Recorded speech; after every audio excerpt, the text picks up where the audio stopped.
అజ్ఞాతవాసంలో పాండవుల పేర్లు.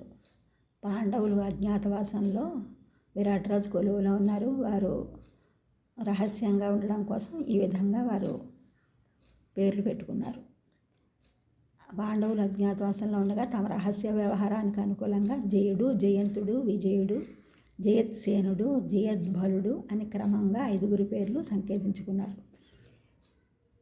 వీరు విరాటరాజు కొలువులో వివిధ నామాలతో వ్యవహరించారు. ధర్మరాజు కంకుభట్టు, భీముడు వంటవాడుగా వలలుడు, అర్జునుడు నాట్యాచారుడుగా బృహన్నల, నకులుడు అశ్వపాలకుడుగా దామగ్రంథి అంటే గుర్రాలను కాసేవాడిగా, సహదేవుడు గోపాధ్యక్షుడుగా తంత్రిపాలుడు అంటే గోవులను కాసేవాడిగా, ద్రౌపది సైరంధ్రిగా మాలిని, ఈవిడ సుధేష్ణాదేవి దగ్గర సైరంధ్రిగా ఉంది. శ్రీకృష్ణుని సహా పాండవుల శంఖములు.